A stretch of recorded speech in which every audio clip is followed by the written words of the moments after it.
which is really, really exciting. So this episode will be questions that you guys have given us. So one of the first ones that we thought that we should address, and it's more of a question we have.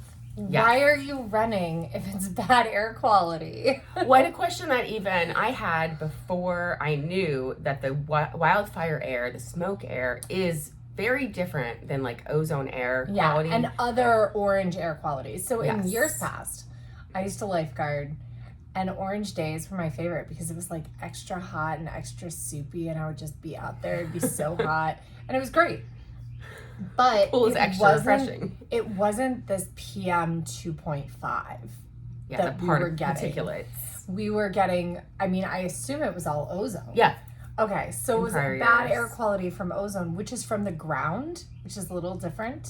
And sure, yes, it's bad. It can trigger lung disease in some people, but I have asthma. It never bothered me to be outside on code orange days. Yeah. On code red days, I would definitely take precautions with my asthma.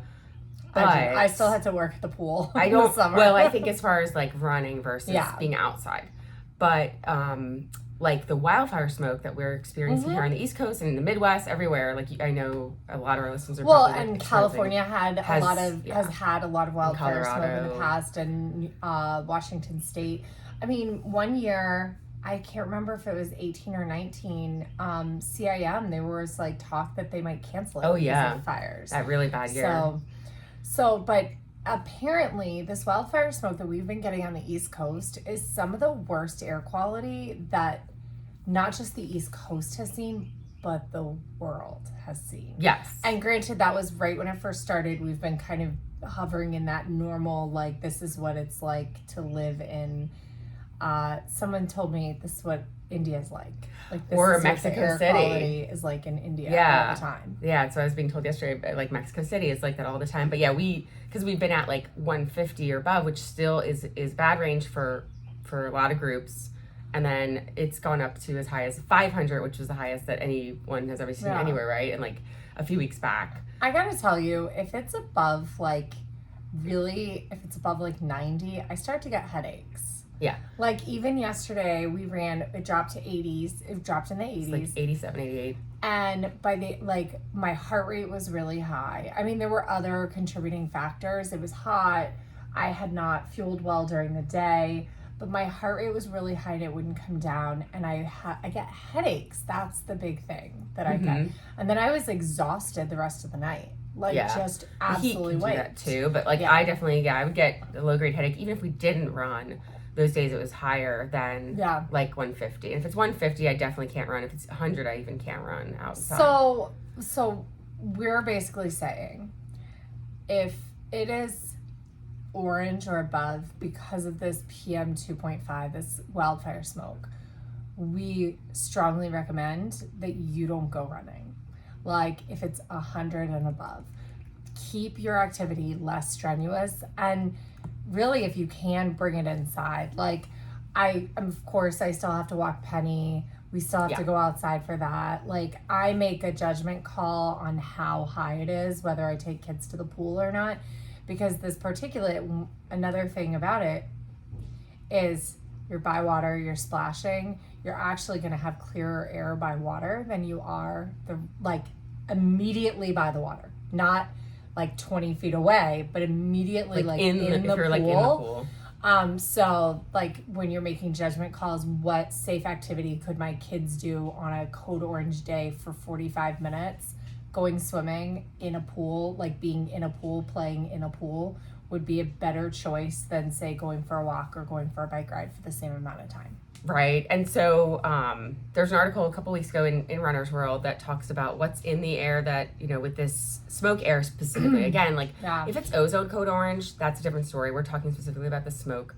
So there's reactive materials, dirt, wood, paint, solvents, rubber, insulation, and gases in the smoke. And then they actually, talked about why is it so bad for you? Like, what are the health issues? A little bit, I kind of posted about that too. It's, there's stroke risk, heart attack risk. It's a lot of stuff that can be causing like long-term damage. There was something in the Washington Post talking about how, especially for young children, it is horrible And like, we should be keeping children under the age of 5 indoors when it's code orange or above with this particulate. Like, not even, we used to do code orange, we would do 20 minutes outside, 30 minutes in to like allow for some clearing, but they're saying it's so irritating that it's going to cause long-term lung problems because children are susceptible. And their lungs are so developing. Yeah. So I know it's definitely bad for kids and senior citizens, people with asthma and stuff like that. But again, like when it comes to running or like, because basically you're sucking in more of the air at a time, it's bad for everybody. So it's not just because you already have a condition. So in the article, Jason Fitzgerald, who's like one of my favorite coaches, he said that, most likely like skipping a run is not going to throw off your training. Right. If you, let's say you don't have access to a treadmill, you don't have access to something, where you can cross train indoors, you can do like a short run because the more, he's like, use your best judgment. Yeah. If you have to, make sure it's short because the longer you're out there, and make sure it's easy because the longer you're out there and the harder you're out there, the more of the particulates you're going to be sucking in and if going through your blood. If you're really somebody who's like really stressing about their training plan and they're like, but I have this major workout that I really can't move, and if I don't do it today, I'm not going to be able to do it, right? And you're really laser focused on that first. It's probably also time to get a therapist because that's also not important. Yeah. This is just a sport. But think about it this way. This, like running in air like that could derail your plan because that irritation, once inflammation is there, you're more likely to get sick. Inflammation causes you to be more susceptible to viruses and bacteria, which means you have a higher likelihood of getting sick. And then you're not going to recover as well, which then also lowers your immune system, which then also lowers your performance. So when we're talking about like wanting to perform, skipping one to get the job done versus like trying to push through and be a stickler for these plans. Remember, plans are a guide, and also this is supposed to be fun and everything can be adjusted. Like, don't stress. Everything can be adjusted. Now, that means your goals too. That's the hardest part. Yeah. When we, especially as a coach, when I talk about like, let's adjust your plan, it's, these goals, like from the work that we're doing, these goals are slightly out of reach. So while we're adjusting these plans, let's adjust our expectations too. Right, because you're setting goals. They're not going to be goals that you've already recently hit. That's the whole point of goals, is that they are out of reach. Right, and also like, little steps along the way. I actually just had in my memories pop up. I put a post about like how fit I felt from 2019 where it was like a post about a memory where there was a long time where I couldn't run a half marathon under an hour 50, right? I was like right around there, but I hadn't run under an hour 50. And then I got to this point where I was splitting well below an hour 50 in the marathon. And it was like, wow, like how things change with just a little bit of persistence and time and patience. Yeah. And that's really all it takes. It's not about doing the hard work one day. It's about doing work over years, a lot of days for it's almost about doing not the hard work, but just the long work and just continuing to show up and taking and rest is part of showing up too. So yeah, I mean, I'm excited about this. I'm excited about our next build cycle. So it's gonna be exciting. It's gonna be good. I think you can't listen to your Garmin watches. You can't listen to those race predictors when you're in a down cycle. I still think okay. So yesterday we were running. We were talking about how my my VO2 max had dropped and then come back up and then dropped and come up, and my race predictors. And I think we talked about race predictors on the podcast last time. Yeah. Right. So I was thinking about it. Right. And you're like, oh, I can't believe my watch thinks I'm so slow and I'm about to go into a marathon build. Like I'm starting over. And I'm like, no, this watch doesn't know anything.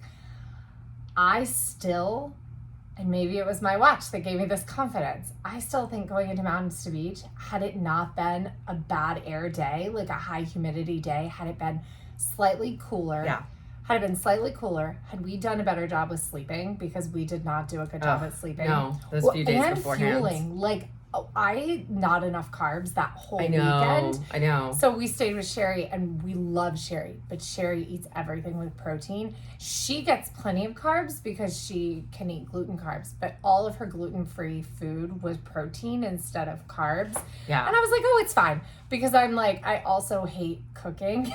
Like, I hate preparing my own food. If someone else is gonna cook, it's great. I would rather eat food that I hate that somebody else made me than make my own food. That's just who I am, which is really bad. That's whatever.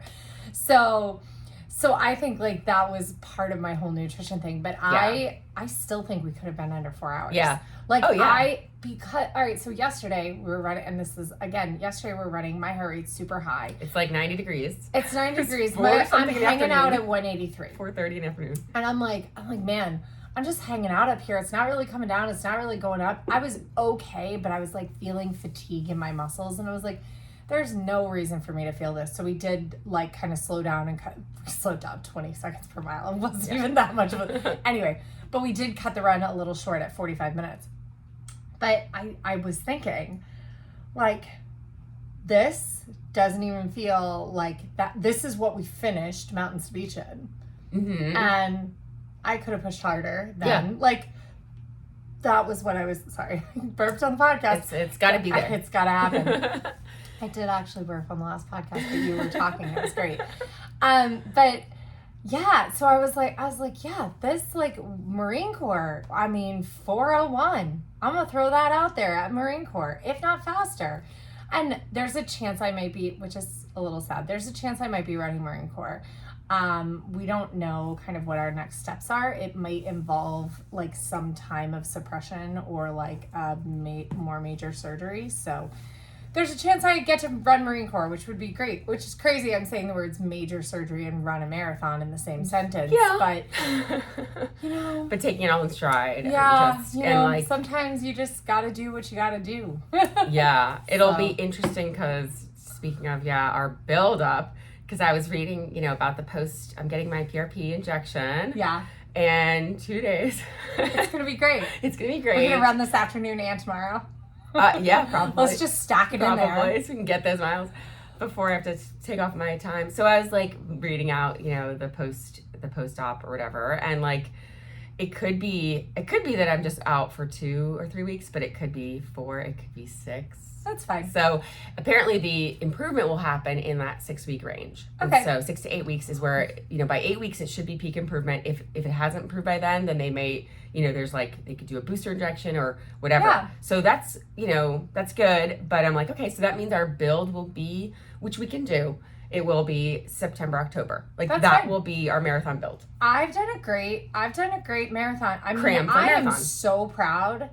Even though I like talk about it, I'm so proud of my Boston Marathon with Marcy, because I ran with Marcy the whole time. And sure, I had some issues towards the end of the marathon, like who actually didn't build up for it. I had this weird like pelvic pain, and I was like crying because I kept seeing pregnant women.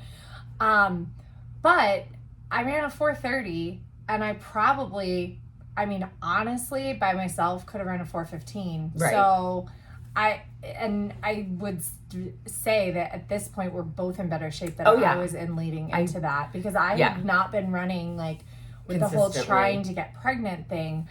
I had already tapered my running back in like, because I was like I was thinking about trying to have a baby by myself before I met Brian. So I ran Boston April of 2022. Brian and I had been together since July, but I had already, like, doctors had always said, like, just gain weight and it'll improve your fertility numbers. It didn't. Yeah. So all through 21, you were on a pretty low schedule because we didn't even train together when I did my virtual. Right. In 21, my virtual Marine Corps. You guys did a virtual Marine Corps, and I did a half marathon. And I remember like breaking off because I was like a mile behind or something and had to do a mile. And I ran 1 mile like at 7:45, and I was like, this is crazy. I've not run this fast in years. Yeah. So I was just kind of getting back. I had put weight on because that's what the doctors told me to do. Now, on that note, like sometimes you do have to put weight on when you're a runner. If you're not getting a period, if your cycles are irregular, and regular means they come every month or within 22 to 32 days. So you can have like a 25 day and then a 30 and then a 21. And that's still regular. Or 22 and then a 30. That's still regular. Now, if they're not more evenly spaced, that can be a sign that some months your body is ovulating and some it's not, right? It's kind of like, so that can be kind of the borderline thing. And that's kind of where I was, is my cycles varied in length based on my training. And so when I shared that with my doctor, they're like, well, let's see what happens when you lower your volume. Well, they went to perfectly regular, which, okay, great. But then we still didn't get pregnant. Right. That wasn't the whole cause of the issue. But yes, I agree. And we've talked about eating before, and we'll have to go back to that. And like, the biggest thing with runners, if you are running at all, you need to get out of your brain that you cannot tolerate carbs. If you are running at all and you think, I just can't eat carbs, or I need to, or, oh, this cauliflower rice is just as good as regular rice, or I'm going to have my sandwich on one piece of bread, or things like that, you need to stop and you need to shove that other piece of bread in your face because you need carbs. Runners need to be eating like 80% carbohydrate and then all the protein in the world. And then you're like, why is my daily recommended amount like 5,000 calories? Because that's what it is. Because you're burning that much. Like, but yeah, the minimum, I'm taking a fertility nutrition course that's talking about slow carb and how that could be better for promoting fertility. So I'm like trying to eat more beans, and they recommend a minimum amount for women of 60 or 54 grams of protein. And here as runners, we're recommending closer to 100, about close to a pound per body. I mean, I would say 0.8 of a gram per pound of body weight is what we're kind of recommending for protein intake. And then if you're also talking about a good amount of fat, like because fat makes things taste delicious and helps you absorb vitamins, and then a lot of carbs, we are talking about like just eat everything that you want all the time. Yeah. And just, you have to, that's the hardest thing is for most people, is to break those mindsets of like what we, culturally were trained. And if you especially look back at like the 90s and the early 2000s and how, how thin was so important and so personified. It's like, and so I'm reading Kara Goucher's book, and she talks about her time with eating disorders and how when she met Adam, and he was eating all the time so much, and like there was one pain point where it was like the turning point for her, where he forces her to eat a Dorito. Aww. And it's this beautiful little story, and like that turned things around for her, and she looked at him and realized like, oh my God, he's eating anything he wants, and he's running he's the best in the world, and it's not because he's restricting, and she had restricted so far to where she was ridiculously underweight. It's scary. So sweet. So popped up again in my memories a photo of us jumping together.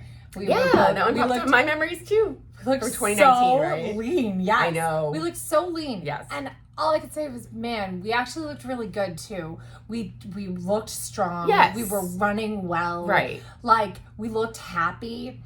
And I showed it to Brian, and I was like, look how good I looked there.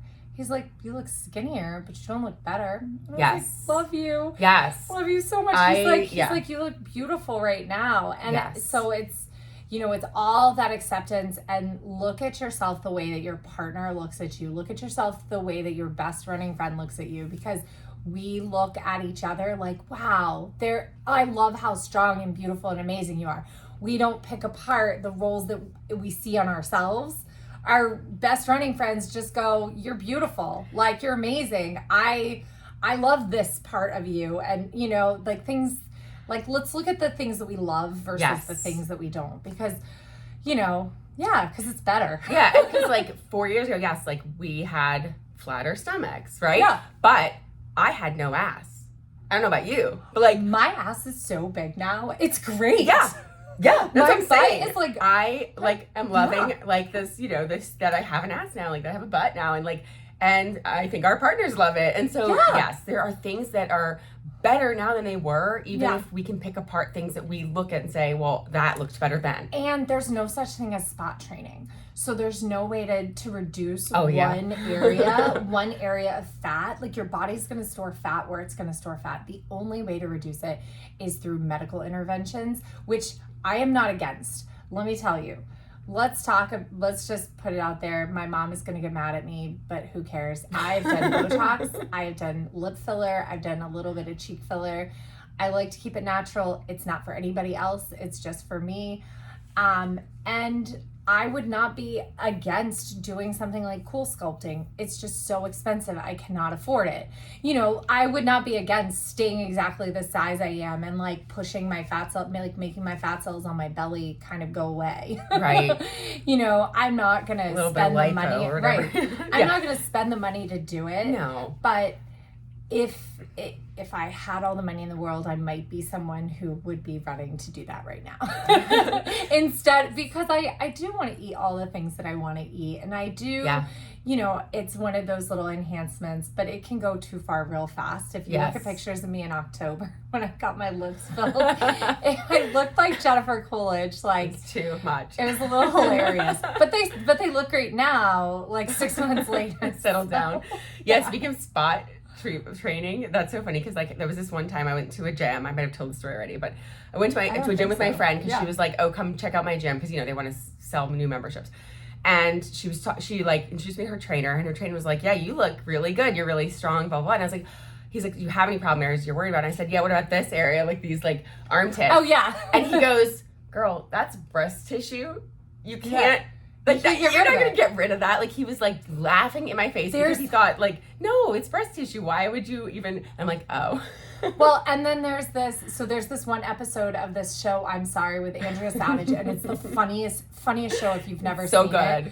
It's only like 2 seasons. It's so funny. She gets her armpits removed. She goes in and she has an armpit reduction. Yeah. So I told my mammographer, is that the word? Yeah. My mammogram technician about that expression, armpits, and she was dying laughing. Right. She loved it. She's like, I'm using that. And that's something, as I've gained weight, I gained armpits. Like, I never had armpits before. It's breast tissue. So if you gain boob tissue. I did gain boobs, though. So, you know, again, like having boobs and a butt, like there's nothing wrong with that. But, embrace that. So, teeny tiny little thing, little side. We're going to do a tiny little promo because I just talked about how much I love Botox. Did you open the ceramide water cream? Yes. Yes. Okay, I started using it like 2 nights ago. Beauty Counter launched the ceramide water cream that I pre-ordered for both of us, and I didn't know if Naomi had opened it yet, but it just launched, and it is freaking amazing. It plumps your skin to where you don't you don't have lines when you move like your expression, but you still have expressions, because Naomi hated Botox because she likes to be more expressionful. She needs like baby, baby, like. And I really didn't need it. Like I don't really have that many lines. I sleep furrowed, so I would wake up with these like strong lines on my face before I started doing it. Anyway, but the ceramide water cream. Beautycounter.com/RunGallowayGirls. It is really incredible. And when we're talking about protecting your skin against like all the harmful stuff in the air, pair that with the vitamin C serum. You're talking about a killer combo to nourish your skin and keep it amazing. It is really incredible. Actually, if you are like, okay, girls, I trust you, but I don't trust you that much, put your money where your mouth is, message me and we'll hook get you you up. Some samples, yeah. Well, no, I'm not even going to do that because that requires me having to order samples and ship it out. I am just going to let you buy at a little discount right off the bat, even though Beauty Counter just ended their discount on it. I will like essentially give you my profit on it so that you can try it because it's that amazing. And I know that once you try it, you'll be like, okay, sold, customer for life. It's so good, yeah. But also know that if you buy from us, you do help support my IVF journey. You help support the podcast if you don't want the discount. But anyway, it's amazing. You should try it. It's really, really good. I come home every day and want to put more on because it just feels so good. It does. Yeah. So, I started using it at night, when I go to bed. So I'm putting the water serum on at night. Yeah. And then in the morning I use my vitamin C serum and I feel like I look Put the water cream on top of the vitamin C in the morning. Okay. And it's I'll try it. Yeah. I've been doing the peel at night, the vitamin C serum in the morning, and then there's a mask. I'll hook you up with, because I think I have an extra one from Christmas. Anyway, there's lots of great products, and we really need to do a skincare hangout, like even like a stuff hangout, because I think it will be better if we show, because one of our other questions was, what gear do you guys like? So we're gonna like move on from skincare. What gear do we like? All right, so Garmin watches. We are the League of Garmin. We don't know if we get anything from that yet, but we were diehard Garmin fans before we joined the league. So we joined because we love Garmin. I was an Apple Watch girl before, yet I still ran with a Garmin. I had the Vivo Active, like the very first Vivo Active, and I loved it. I thought it was an incredible watch. It was I had an old Apple Watch, so it would die. GPS was amazing on it. I mean, Garmin is just the leader when it comes to GPS. Yeah. So we have the Fenix 6S. And we started, I started with a Forerunner. Like, we started with lower models. Right, and then we got the Fenix 5 together. Yes. And then we've gone through and we got the Fenix 6S Sapphire. They currently have the 6S still, and it's pretty reduced price. The 7S is also available, and it comes in a solar model. Solar's included now with the higher end models. And the newest model will launch sometime before February. We don't know when, and I'm getting that data from like DC Rainmaker or from some review blog, not from Garmin. So could nobody come at me from Garmin, please. But based on their cycles, we should probably see a new iteration of the Fenix coming out. Now, the Forerunner 9 whatever series, I don't know which one they're on yet, but the 9 has the same guts as the Fenix. What you're going to get with the Fenix is kind of the prettier packaging. The Fenix is kind of the top end watch. It's going to be pretty enough to wear all the time, but sporty enough to be a freaking badass, right? Any Forerunner is amazing. The 7 series is kind of like, it gets you almost all the things. And all the things are, it tracks running, it tracks swimming, it tracks multi-sport, whereas some of the lowest models are going to track running and track other, and then you can change them in the Garmin app as to what you're doing. Yeah, I think one of the big differences with Fenix obviously a big difference was the aesthetics, and I started wearing, instead of my Forerunner, which I used for running, I wore my Fenix all the time and work to work, and I was dressy enough to work, I work in a professional environment. Oh, I mean, if you are on video, which we don't post, so I don't know why. That watch tan. My watch tan is incredible because I literally live in it. I can't wait for the day that I get to plug my Fenix into my blood. Like, no, I'm serious. No, I'm so serious because eventually we are going to get blood metrics from it. That'll be so cool. But so the other one of the big differences was that it had things like try, which I'd never used, but that way you could actually record it all as one activity if you're doing a try, and it has the transitions and then the other activities. But really the Forerunner is awesome, and but I don't think the price difference is that much anymore. And the Vivo, the Vivo series is also awesome pretty great, which I bought for my mom. So if you're a recreational runner and you want to, and the Vivo series really gives you something beautiful to wear all the time as well. And it gives you enough to be able to track walks and track activities. Oh yeah, bike. Like my mom's using it for all of her activities. So I would say that if you are a runner looking for a running watch that you're only going to put on when you run, you should be looking at the Forerunner series, and you don't need to go up into the 7s and 9s. They have a 40, I think it's a 45, a 245. It goes like 279, something like that. So you can look at kind of those lower end Forerunner models, and they will treat you just right. If you are a kind of active overall person, you want to track your steps, you want something pretty, but you're not necessarily into all the metrics. You don't need to know what your heat acclimation is. You don't need to know what I think it actually does HRV, or it will, but then the Vivo series is for you, the Vivo Active kind of series. The Vivo is a great place to start. It's under $400, or it launches right around $400. If you are like, nope, I am a gear junkie, it doesn't matter how much I move, I want all the data, I want the best, go ahead and start with the Fenix. Jump up there. It's a great watch. I highly recommend it. It's so beautiful, and I don't know. It's just cool to get all the data. So those are kind of our recommendations from Garmin. There are other brands out there that make amazing watches. Yes. We are just Garmin fans. Yeah. Another recommendation, if you're interested more in health data than you are, and texting from your watch would be important, the Apple Watch is a great option too. Their battery life has really changed a lot. I mean, I used to not be able to get more than 3 hours in a run with the Apple Watch, even fully charged, but it's changed a lot. It's got a lot of great features. So that's great if you're more, and they have a lot of the good health data. The one thing the Apple Watch does that the Oura Ring does for me is temperature sensing. Yeah. Which I think will be coming with Garmin. I really do. But the Apple, the GPS, it's not quite there. It's not and active. You'll see. Do you know why? Because they bought TomTom. Yeah, so the story of like Apple and Nike and I was telling Brian the story. He's like, how do you know this story? I was like, because I was a Nike wearable person. Yeah. Like way back in the day, I had that Nike shoe pod thing. I didn't even run in Nike shoes, but I bought the shoe pod thing and I would tie it to my shoes. And this was when I was like not really running. I was like running a mile or whatever. Like, so I was like Nike shoe pod, iPod. Like, then I had that Nike Fuel Band. Do you remember that? It was like this black like band that you wore to like, it was a game essentially in your app, but it was like, it was really cute. Funny. And you earned fuel points, and it was really fun.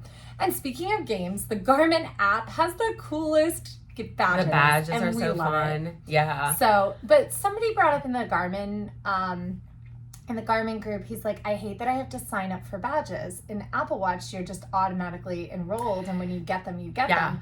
But I actually think it's kind of fun to sign up, but I wish that there was a reminder, hey, there's a new badge available. New badge available. And I just sign up for all of them, and then there's a whole bunch that I don't get. Like this month, I probably am not going to get the cycling badges. Oh no, I'm not going to get the cycling one this month. And like, I think I know. I tell my husband, because he doesn't like go and look and do these badges. I'm like, you would get all the cycling ones, you would get this. And we should sign Lila up, because I bet Lila would be more excited to like chase the badges. Yeah. It's just that she doesn't have she does have a phone that's connected to it, but she doesn't use it because it's not, working phone. She just needs to like update it though once a day. Right. Just turn it on. Turn it on once a day and sync it. Yeah. And just check her stats. Exactly. Maybe if I challenge her, she'll do it. Yeah, we'll have to start. Yeah. So speaking of, oh my gosh, actually my Garmin app kind of like glitched last night. I had done 19,000 steps, and it was showing that I had only walked 2,000 steps. And I was like, I should be at the top of the leaderboard. What's going on? They take a delay sometimes, I feel like, to update the steps. No, but it was even on my like front page. Yeah. Like it wasn't syncing. Oh, no. And I was like freaking out. I like restarted the app. I turn restarted it off, my phone. on. Yeah. It's crazy. So, all right. So we love Garmin, but we also love Timex. Yeah. So we're interval runners through and through. You got to have something that beeps. You have a couple of options here for your beeping gear. Mm-hmm. There are a couple of phone apps. Might drain your battery, though battery life's pretty good nowadays. Phone apps are a great idea. We love the Timex Ironman Sleek watch. It used to be like $40. It's now like $90. But it is worth it, and you can replace the batteries on them. Mm-hmm. So definitely get one. It's great. It's got a repeating interval timer, and then it also has a regular timer on it. So you set your regular timer for 20 minutes. That one is not going to stop beeping until you push a button. So that's your fuel timer. And then you set your interval timer for whatever your run walk intervals are. Very, very great watch. Nice and sleek. That's the pink thing you'll see either on my left wrist or Naomi's left wrist. I like a lime green one. She has lime green. So we highly recommend Timex Ironman Sleek. You can order it through Amazon, through our website to support us if you'd like, or order it any way you want. Another option would be the Gym Boss. We recommend going directly to Jeff Galloway's site to get the green and blue Jeff Galloway Gym Boss. That's jeffgalloway.com. But the Gym Boss is an interval timer. You can clip it on your bra strap. They make, you can clip it on your belts. You can kind of put it wherever you want. And it is a great interval timer as well. I find it a little more difficult to change intervals on it when I'm running, but that's just because I don't use it frequently. So right, you know where the buttons are. It's more user error than anything. It's still easier, and we feel like better than when you use your Garmin watch for the intervals, because for one thing, it drains your Garmin battery. Another thing is you don't have as many interval options. So in Garmin, you only have 15-second interval options. So you're stuck with 15s, 30s, things like that. Whereas we have found 20s, 25s, 18s, whatever. Like, it's nice to be able to have any interval option that you want. Yeah, like 80-20 or like random, and combos. That's what's really nice about both the Timex and the Gym Boss. There's, like I said, there's also Jeff Galloway's app. Again, phone batteries, even running apps like these all the time, they're going to last you a 6 or 7 hour race. If you are going to be in that 6 or 7 hour zone, I would suggest always bringing a backup battery for your phone anyway, even if you're in a well-supported marathon. The added weight is worth it for the safety of being able to find people at the end. Especially if you're like in a world major, or if you're in one that has like a long wait time where you get in the corral early and you're sitting there for a while. Plus you want to be able to like play with your phone and stuff. Yes. And then find your family after. So. All right, next up, water. Water is so important in hydration. And what do you carry? How do you carry all your stuff for long runs? We are Nathan Hydration Pack people. Lots of companies make hydration packs. I pulled up the Nathan site. I have the old version of the Vapor Eris. Yeah. You must have had the old version of this trail mix. No, the old one I had was, I'd have to go look up the name of what my old one was, but then I also have the Eris, which I like a lot better for the way it fits on my shoulder, like on my back and shoulders. It doesn't give me a backache or a shoulder ache. Yeah. So the vests we kind of recommend over the packs, but really Nathan is just like... Nathan's the top of the line. And they're the lightest. They're really, I mean, I've tried, Sherry's tried them all. Yeah. That was a fun little test where Erin has one that was not like a running specific one. I think it was more like maybe a hiking one. And we were at Sherry's and she tried out Sherry's running ones and was like, oh my God, these are so much better. Yeah. And so when you're looking at the price difference of say $60 versus $160, you are going to get more enjoyment out of the higher price one. The fabrics are going to be a little bit better for running, so they're not going to destroy your running specific tops. Hopefully not going to chafe. They're going to fit a little bit better. They're going to feel better as you wear them versus like, even I had an old Nathan kind of more backpacky one that chafed me, whereas the Eris, the vest style, never did. Same. So. And then to that end, like you'll see though, most of the time we're carrying a handheld water bottle. We're carrying polar insulated bottles. Yeah, and I actually am considering going back to a waist pack when we do longer runs, to a waist pack that has large bottles in it again. I did that I used Fitletic, which we have the Fitletic belts for our phones. We love that company. They have little waist packs that have small bottles in them. And I used that for a while, but I also used to have just one kind of fanny pack with one big bottle in the back, and it was great. And so that's something I'm considering doing. We also plan our routes to have water stops where we can fill up. So like if that's what I was going to say is that like so some people probably would hate the idea of carrying a bottle. And I, at first I was resistant to it until I got used to it. And I do prefer it to wearing a pack. And so it gives me the option to switch off arms, so I don't get the shoulder pain I get with a pack. Yeah. And then, but the main thing is that we have run out of water. You drink more. You drink a lot more with a handheld. And when you're drinking more, that's part of gut training. It helps with your hydration. It really is a good reminder to keep drinking the entire time so you don't get to a point where you are thirsty. Yeah. So you just have to figure out whether you have the option. So like in the wintertime, it's harder when the water fountains are turned off, but we will run into a Starbucks or a bike store where they have McDonald's. Yeah, and so if you can find options to refill, we love polar bottles. Do loops to where you can come back to your house. I know that that's tough. A lot of people don't like that, but... It's risky. Yeah, you might not go back out. It is, but it's all right.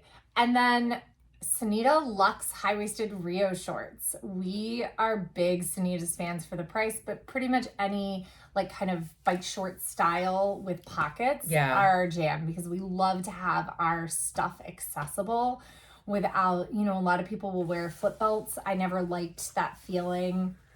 of the wide waistband, like the thick wide waistband with all of my stuff. So the side pockets are just crucial. Yeah. They're amazing. If you're wearing a vest, you'll have places to put all of your fuel. But the side pockets are my favorite. The Sanitas are so comfortable. Actually, I'm wearing some Sanitas now, I think, that are just like casual, like whatever. I wear them non-running too. And I wear them a lot, like I wear them under dresses. When I get dressed up, I wear them like just around anywhere because it's so nice to have a pocket for your phone, like right there on your leg. Yeah, they're the greatest. And they're so cheap. Yeah, they're really great price point. The other thing about them is they're very size inclusive. They have lots of sizes, which is nice. We've actually found that we can wear both smalls and mediums. That's kind of nice too. It's nice to be able to wear both sizes and not like have one be too tight and one be too big. So, right, like with other brands. I was gonna say, and you're like with a lot of running stuff, we like really high end stuff, and so this is one area where we like the lower price point, which is really great because otherwise you break the bank on like all the Lulu and I know because we actually discovered some pocket shorts from Lululemon that it's like, oh God, this is dangerous. There's so much though, but like the quality's so nice, but at the same time, if you can get something cheaper. I would say for running, like the Luxe, I love the fabric of the Sanitas because when it gets wet, it's especially the Luxe fabric, it's bathing suit material. But when it gets wet, it doesn't move, it doesn't chafe, it feels good the whole time. Like it's really fantastic. And I am a sweaty sweater, so. Same. And we're not sponsored by any of these brands, by the way. These are all just things that we love. Just love these brands. And they go perfectly under our very favorite brand, Sparkle Athletic. Yes. And I would say that's probably the brand that like we sponsor Sparkle Athletic. Actually. We sponsor Sparkle because we just love them so much and it's so much fun. And we just got 3 new skirts and we're so excited to wear them. So excited. We got the cute summer ones, the flowers, the coffee. Oh my gosh, I'm so excited. It's going to be so fun. We should wear one when we run the rest of this week. Yes, definitely. Yeah, so that is some of our gear. And if you're asking hot weather, okay, it's been all over Instagram. People have been taking videos of temperatures between black and white and everything. And dark colored, light colored shirts. Light colored hats, things like that. If you're going to wear a hat, get a white hat. Get a running hat. I love Boco gear. I am a Boco ambassador. Their lightweight running hats are great. They look like the old school painter's hats. Like they don't look like, they're not cute, super cutesy, but they're very functional. And get a white hat. Darker colors you will overheat, and then keep your hat wet. If you are going to wear a hat in the summer to protect your face, keep it wet. So you're going to need to make sure you have enough water to be able to wet your hat, because once it's dry too, it's going to trap heat in. So wet. If you're not going to wear a hat, you've got to be careful about the sun. I am a zinc sunscreen super fan. Mm-hmm. I love zinc sunscreen, but when you put zinc sunscreen on, you will overheat because it does cause it is a barrier on your skin. Yeah. So you need to make the decision between sun versus the endocrine disruptors and non-zinc sunscreen. Like so if you're running at 6 a.m., you can probably get away without sunscreen. If you're running at 10 a.m., you need to have something to protect your skin. So I mean, I could do a whole episode on sunscreen and endocrine disruptors and everything like that, but I won't bore you with it. But basically make that decision, or put the zinc on if you're going to go, and just keep it real slow and real easy, knowing that you're going to get hotter than you might otherwise. So and maybe find, shady route like we did yesterday. Yeah, we found a great shady route yesterday. It's a big difference in the heat of the day. Huge difference. And then visors work well too. I find like yesterday, even with a visor on, because I had also put sunscreen on, I was overheating, so I took it off. But visors are great because you can like get your hair wet. They do shade a little bit of your face. Again, love the Sparkle visors. Yeah. So they are Head Sweats visors. But Boco Gear makes great hats. We'll probably do a custom one at some point, like a trucker hat, like more for cutesiness. But they are technical. So, all right. So should we do we have time to do a listener question or two? It looks like we have a couple. Like 15 minutes. Some listener question from a few weeks ago because we hadn't recorded in so long, and we bookmarked these and didn't record. So do you want to start with Karen. Oh, Karen says thanks for talking about POTS. She has it, and until she increased sodium and calories, she was having major issues. So it's encouraging to see an athlete thriving with the same condition. Oh, I'm so glad that you are feeling better, increasing your sodium and increasing your calories. Sodium makes a big difference. Let me tell you. Yeah. If I will even sometimes be like, I'm not feeling good. I don't have any, because having celiac, I don't always have, and ADHD, it's a horrible combination. I don't always have food available. Yeah. But I have salt sticks with me. So sometimes I will take some, or we have Gatorade at work. I will just chug some Gatorade. I'll feel a little bit better. And then it allows me to have the skills to go and find food. Because, right. Like that is completely depleted. That is literally an issue that I have. I can't eat everything. Right. You're limited. And then my ADHD gives me decision paralysis. Same. And it's like, what do? I have no idea. Don't eat. And that's really dangerous, obviously. I mean, it's like, it's literally I mean, even before celiac disease being diagnosed, I think ADHD is literally like a precursor, if you don't treat it, to eating disorders. Because even if it's less about control, it's like half control. And then the other half is like, I just don't know what to do, so I'm going to do nothing. Yeah. It's ADHD paralysis. It is. I found that, like, for me, the solution is to really find and make, like, really easy things around. Have them available that you can just grab and... That's why I have Nature's Bakery bars everywhere. Well, like, it's literally, like, some days I'm like, why have I had 4 packs of cookies? For me, it's like the, I mean, this is more at home than when I'm out and about, obviously, but like Morningstar, like chicken nuggets. Yeah. And I know they have a lot of gluten, so you can't eat those. But like something that's so easy because I can just like, I can microwave them and they have protein and they have some carbs. I used to keep a lot of frozen chicken nuggets in the freezer, but then Brian is not really a frozen food guy. He's very much a Whole Foods guy, and he which is awesome, which is amazing. But we never have leftovers, so that's really hard. That's where it's hard. I need but we always have amazing easy, fresh food. Yeah, so. That's awesome. But then it's not there and easy and accessible. Also, I don't necessarily eat leftovers, so. Because then I have to make them. I need to be better. I need to, it's still a struggle. I wish I could be one of those people that like made like pre-portioned meals, then had them in my fridge and like could just open them and heat them and up be happy with them it and be happy. But I'm also like, even if I do that, like I'm gonna want to eat 4 of them. Like I'm gonna portion them out and I'm gonna be like, I'm gonna eat 4 right now and have none for later. Like that's just who my leftovers all go to Julian because he's such a big eater that all the leftovers are portioned out for his lunches and stuff. Yeah. So I have the same problem. There's no leftovers at the house. And so sometimes I'll just throw a pot of pasta on so that we have pasta available. Because again, sometimes I just need the easiest, simplest thing. Yeah. And it's stupid. But like, otherwise I can't figure out what to eat. And I just eat a bag of chips for lunch. One of the things I've been having available, which has been really good for me, is gluten-free tortillas and peanut butter and jelly, because it's got a little bit of protein, it's got fat, it's got sugar, it carbs, can get me through. Yeah. So, okay, we'll do one more listener question. So this one came from Michelle, and I sent her a message and kind of answered her a little bit, but she was, noticing how we have high, so low running ratios. We use really short intervals. And our heart rates stay low, with the exception of maybe yesterday where you were underfueled and it was hot. And so her question is looking at, do we specifically look at heart rate zone training? Do we, or how, and how can she start? Should she be looking at heart rate zone training? How do you keep it in the aerobic zone? And, if she's looking at her heart rate, then that changes her pacing. She ends up having to slow down from a place of like where she would be 12:30 pace down to like 14:30, and then her runs feel like they're taking too long. And so her question is just, how does she say where it's, should she worry about heart rate zone training, and like how? All right, so I'm really saying this. She gave us what her pace ranges are, but not what her intervals are. So one of the big ways to keep your pace fast and your heart rate low is to have short intervals. Yeah. Short intervals are magical. So she's talking about a 12:30 or a 14:30. What about a 13-minute mile? Like, where is that little bit slower? And she may, I would say that also, are her zones correct? like making Yes. sure that you get your zones. Like we are doing our zones based on our lactate threshold.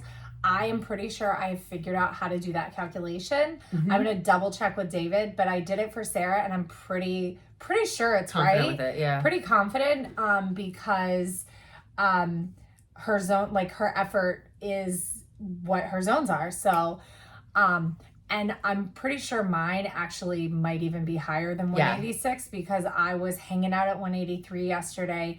And I think had I been fueled, I would have been able to hang out there. Yeah. Like, you know what I mean? Like, yeah, you were feeling, you could tell. I had also come back from 3 weeks off. You could tell it was higher, but you weren't having a puffing, and there wasn't like, and you weren't at like lactate where you couldn't talk either. So you obviously were, so there's definitely, so it's definitely starting with maybe looking at what your zones are and making sure they're right. So Michelle, if you want to email me, we can, or email rungallowaygirls@gmail.com or send us a message on Facebook. We can kind of work through making sure that your zones are right. And then we can also help you specifically with your intervals. My suggestion would probably be shorten your intervals, run faster. Do not worry about what your heart rate goes up to during the run segment. Mm-hmm. Look at what it's coming down to when you're not running. Does it recover? Does it recover during the walks? So, all right. So let's say your zones are correct in Garmin. And during your runs, you're going into the center of your green. But during your walks, you're coming down to the center of your blue or into your blue. That average is going to be at the high of your blue, which is your zone 2, right? So do not stress if it's going up and down because that is something it is going to do in interval running. Now, if you are solidly in your blue for the first 2 miles and then you're going up to your green and you're not recovering and you're staying in your green after about 20 minutes, that's called heart rate drift. And that is actually a sign that you're either pushing too hard or you are under fueling. So those are other things that can bring your heart rate down. We have noticed in particular during long runs that if our heart rates start to go up, we eat some food, we take some salt and heart rate comes right back down. And we tried it with both food and salt independently and it brought it down both times. So food should be the first thing you try. Yes. And salt should be the addition. Do not go out there and go, well, I don't want to fuel, so I'm only going to take salt to bring my heart rate down. Food first. And remember, 30-minute runs should be fueled. Why? Because you are going to live after them. Okay? You're not going to go home and lay on the couch the rest of the day. You're not going to go home and not do anything. So you fuel for your day. Your body needs fuel all of the time, not just when it's running. So you need to fuel enough to get, does it mean you need to eat gels during your 30-minute run? Not necessarily. If you haven't had any, let's say you woke up, you haven't really had breakfast because it's first thing in the morning and you're going out for a 30-minute run before you come back, shower, eat breakfast, go to work. You need some fuel. Yeah, then you take your honey stinger with you. Take some honey stingers, eat them during the run.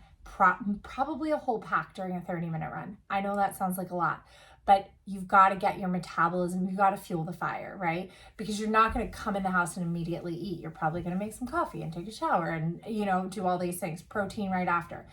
Let's say you're running after work. You had lunch at 2, because I eat late lunch. I don't know why I'm saying 2, but you have lunch and now it's 4:30 and you're going to go for a run. You need to fuel, even if it's 30 minutes. Or you need to have a snack before you go out for that run. You don't necessarily need to fuel during, but you do need to eat right before. You do need to eat after because 30-minute runs are runs and your body needs fuel and your body needs fuel on rest days too. So that's kind of the long and short of it. I can't tell you how many runners tell me, well, I don't use fuel because I run for less than an hour. I'm like, but that doesn't, what? Yeah, I know. What? I know. So. Yeah, when, looking at her question and is it important first? I mean, I'm going to say it is important. And I would say it's important depending on your goals. If your goal is to just go out and run and you're not doing races and you're not really interested in getting faster and you're just participating, run in your gray zone all you want. As long as you are not getting injured, you don't have any running injuries, you don't have any running goals, you're just out there for joyful movement, I would say don't worry about your heart rate. Like, and gray zone, not gray HR zone, but gray zone is that middle, that kind of that it's basically right around race pace. It's in the it's high green, low orange if you're looking at Garmin. It feels comfortably hard. Yes. That is your gray zone. You're not supposed to hang out there if you have goals, though. That's the big difference. If you have real goals, then that's the wrong place to be. Yeah, if you have goals, you do, in order to get faster, you have to slow down. And a great account to follow, although they will try to sell you fast fall, is Track Club Babes. She talks a lot about how she had a running breakthrough when she slowed her easy runs down to the 10, 11, 12-minute pace and sped up during the 20% of her fast runs. And that's how she became a 3:11 marathoner. And so I would say the same thing. Like, I mean, and we've talked about this a lot. Like, people used to ask me all the time, how in the world are you running marathons the pace that you're running when all of your training runs are in the 11-minute miles? And I'm like, they're not all in the 11-minute miles. My weekends are. But like, I trained with people who were much slower than I was until I started training with Naomi, who is faster at all the short distances. And I remember that. And like yesterday, you're like, your heart rate's low, you're doing just fine. I'm like, it's fine, because if this was a 3-hour run, I would be crush it. I am suffering right now, but in 2 hours I would still feel like this and Naomi would have to walk. It's fine. Like, I literally say that to myself. I'm like, it's okay. It's very true. She's got a low heart rate now, but if it were 3 hours from now, we'd be it's a different story. We trade places. But, and I also want to say, like 11s, 12s, 13s, 14s, there is no pace. Yeah. There is no shame in any slow paces, in those slow numbers that you see. That is not miles a mile. Yeah. And time is time. I feel like a lot of people have that hang up and, you know, they're like, well, I'm trying to get faster. My current PR in the half is a 2:15, and all my slow pace runs, like, according to these charts, I should be running a 14-minute pace or a 13-minute pace. I'm like, yeah, that's great. And I tell them, I'm like, my PR is a 1:41 and I run in the 11s and 12s. Yeah. So if you think that, you know, a 13, 14 sounds slow and you're a 2:15 half marathoner, it is not slow. Right. You could slow down even further. And so I feel like a lot of people need to break away from thinking that pace. Yeah, pace matters. Pace, yeah. And if it is really bothering you to see those paces, get off Strava. As much as we love Strava, get off Strava. Stop posting your paces. Yep. Just post, I went out for a 35-minute run, I feel great. Yeah. I went out for a 3-mile run, I feel great. Like, don't talk about the speeds that you're running. Talk about percent improvement. Instead of talking about your times, like, calculate percent improvement. I ran a 5K and I had a 3% improvement. That's amazing. Like, right? Because nobody cares. Yeah. Nobody cares if you are a 32-minute 5K or a 30-minute 5K or a 22-minute 5K. Nobody cares. Yeah. Nobody cares. Like, that's the thing. Nobody is going, well, I'm faster than there. Now, I am a jerk. And so sometimes... No, you're competitive. I'm a competitive jerk. And sometimes when we finish races and people like boast, well, I ran the whole time and didn't walk. I'm like, want to race?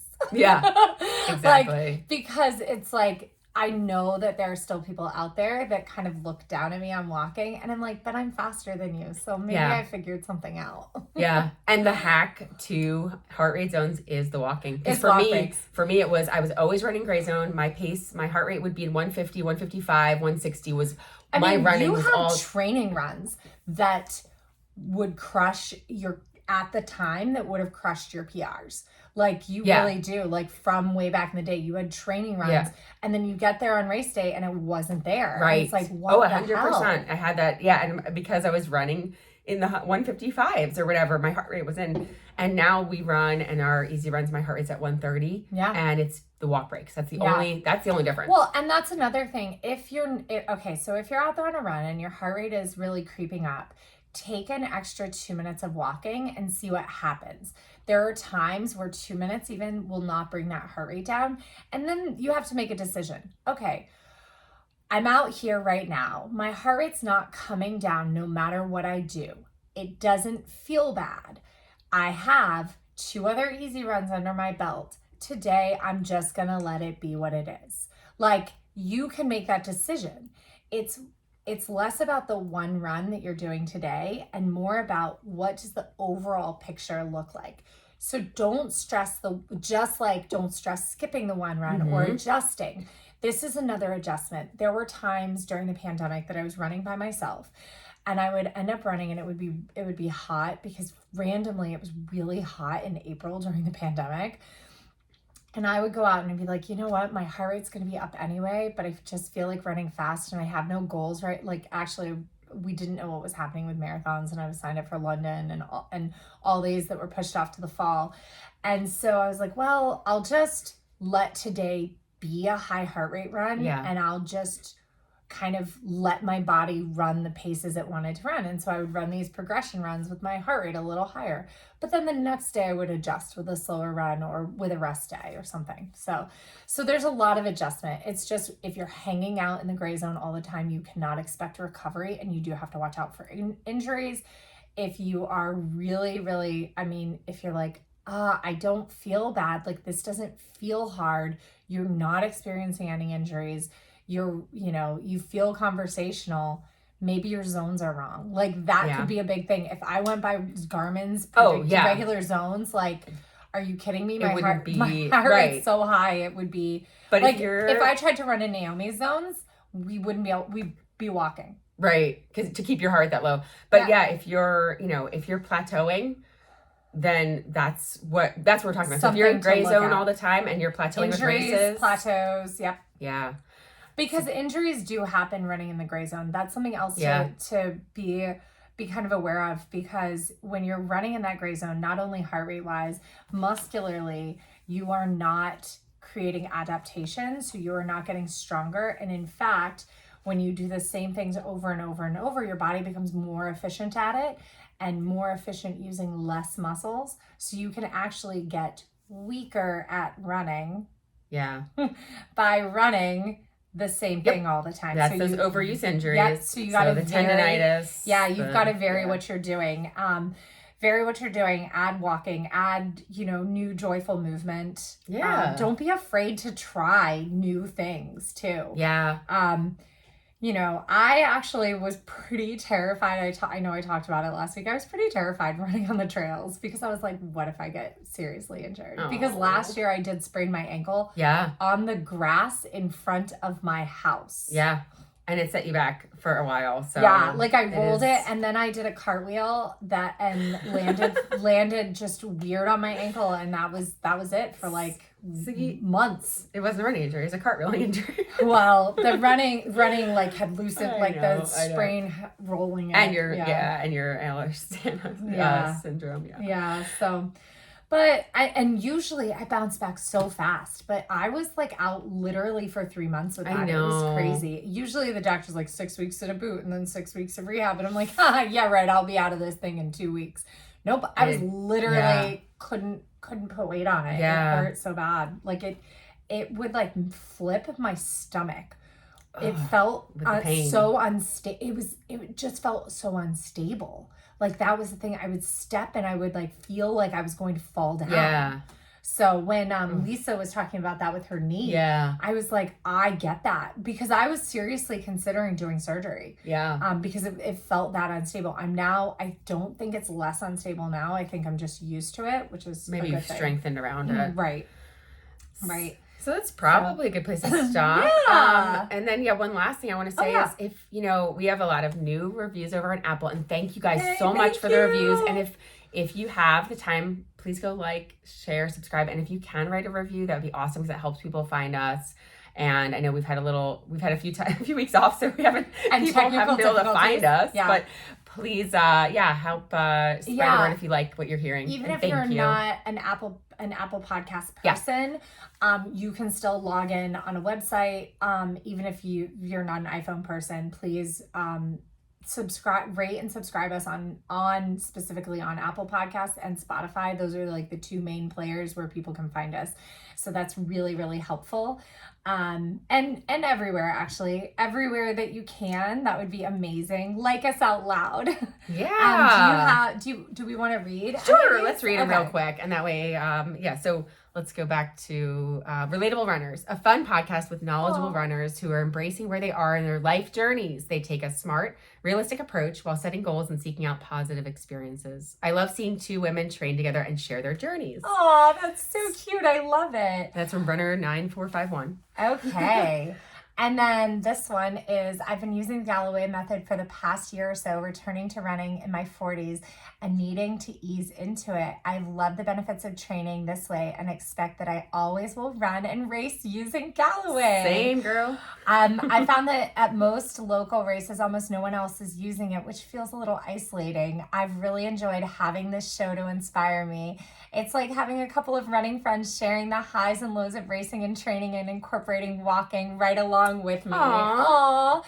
Hey, so on that line, would you guys like, and please let us know, would you like some Run With Us podcast episodes? Yeah, like a run episode where you can come run 15, come run with us and talk about what we're doing. With our beeps out loud. Let's do it. Oh my gosh. Because I think that we can do it on a phone. Yeah. We can totally record on the phone. We can't promise great sound quality, but we'll give it a shot. Yeah. I'll read the next one. Aunt D says, love the Run Galloway Girls podcast. I discovered the Run Galloway Girls podcast after seeing them running in the Galloway Half Marathon this past March. Yay! And next March, hopefully we'll be there. Oh, and I won't be pregnant. Well, I mean, I might be pregnant, but I won't be due that week. So maybe you'll be there. We'll see. Hopefully you're too pregnant to travel, but no. You're not too pregnant at 8 months. The most pregnant I could be would be 8 months pregnant. So you'll be on the sidelines cheering it. Worst case scenario. I'll be running a half marathon when I'm pregnant. Thank you. I'll be running sub 2 at the Jeff Galloway half marathon at 8 months pregnant. So she said, I've enjoyed listening to them so much. I also truly appreciate their dedication to the sport and sharing their experiences and stories with us. Yay. So genuine, knowledgeable, and kind-hearted. And I look forward to listening to them while doing my Run Walk Run runs. Discovered Run Walk Run almost 8 years ago. Wow. Yay. And haven't looked back. It's changed my life. Keep up the great job. Liz Naomi, thank you. Thank you. Run Walk Run really is awesome. Life-changing. It is. And you'll never go back. It's really incredible, and even with me straight running on the trail for the most part, like this past weekend, I still kept my beeps on so that I had that chance to walk. But I mean, I was also descending over a mile. You're going downhill, so of course you might run straight down a hill. That's different. It's fun. Yeah, and I might, if there's like a mile hill, might walk the whole hill uphill. Exactly. I will straight up. I'm not even saying I might. I love to walk up hills and run down them. It's my favorite. And it works. And so many times we will walk up an entire hill and be like, that must have added 5 minutes. And no, it's like 10 seconds. Not even. Sometimes it's ridiculously it didn't change our mile at all. And I'm always shocked when that happens. Yeah. And that's actually a great strategy for the Jeff Galloway race is literally to course based it. Because there's some great flat sections that you just run your intervals. Mm-hmm. But then there are some pretty killer uphills that talk about heart rate control. If you're running up a hill, let's say the difference between running up a hill at an 11-minute pace and walking up it at a 13-minute pace can be 20 beats in your heart rate. So why not walk it? It's not worth it. Coming down, you can fly. Yeah. You'll drop the time in the down. So one last review and then we'll get to it. Do you want to read or try to read? Oh, no, it's from David. So another one who met us at the race. So great advice and conversation. This has quickly become one of my favorite running podcasts. I learned about the Run Galloway Girls through my friend Nate at Jeff's Half Marathon in March, and wish I found them sooner so I could have said hi then. The episodes feel like you're part of a conversation with friends, and the advice highlights struggles and everything in between helps share the whole running experience. Aww. Even as a guy, there are tons of takeaways, and you get insights into how men and women may face different challenges or hurdles. Aww. I love the advocacy for Run Walk Run and hope to meet Liz and Naomi at a race sometime soon. Thanks, David. So sweet, David. Thank you. That's awesome. I often forget that male runners might get something from our information. Because I know what we're talking about our experiences. We don't share your experiences, men. I'm sorry. We share our female experiences. Yeah, right. But you know what? I will say it, and this will be the first time on this podcast. We do talk about female hormone training and make sure that you have a period and all of that. Men, if you're not waking up with a boner because of your training, there's a problem. So yes, go true. listen to David and Megan. They talk a lot about Swap. boners on Swap. Yeah. So that morning wood is an important indicator of testosterone levels. Yeah. And testosterone levels are what men see the biggest drop in when they're overtraining or when they have red ass. Yeah. So for females, it might be your period, and for men, it's that morning wood. It might also be none of those things. Red ass can present in a lot of different ways, and we are finding more and more that low energy availability is more. It's more of a problem than we might all think that it is, because so many things can be kind of written off as like, this is just normal for me, when adding just a slight bit more, just a little bit more fuel to the fire can drastically improve not just your running, but your life. Yeah. So it's not like eat enough always. It's not like double your calories. It's like go take another 100 calories after that run versus what you're currently taking. Exactly. Eat some cookies before you run. Like, can change everything.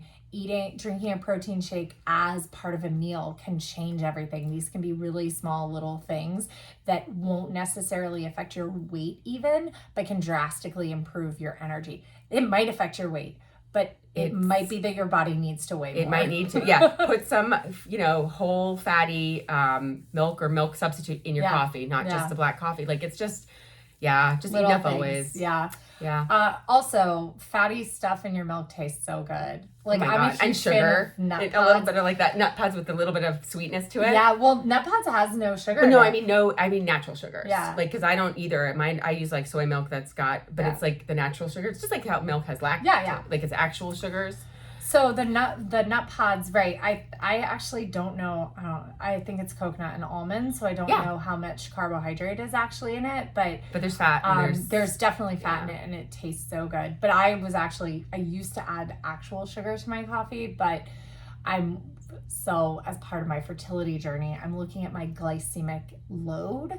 So not necessarily cutting anything, not necessarily changing the number of carbs, but changing the load of the carbohydrate on my blood sugar. And like the times per day and stuff like that. So, which is so dumb and I hate it.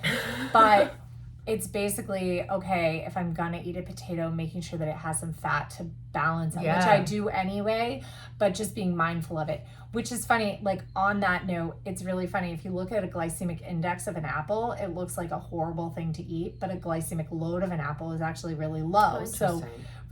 So it's all about how will this affect your blood sugar. And surprisingly, our Nature's Bakery cookies are like they're not low, but they're not high glycemic load. They're kind of like in the middle. That's why they don't crash you. Like they're not like a cookie. Their blood sugar, they keep your blood sugar stable, and that's another reason why they're such a good. We need to get sponsored by Nature's Bakery. I know, we really do. We love them so much. We really do, and the gluten-free ones taste amazing. Yeah. Like, I really love them. Like, I don't feel like I'm missing out. No, you're not. I'm just missing out because they don't make apple cinnamon yet. I know. It's my favorite flavor.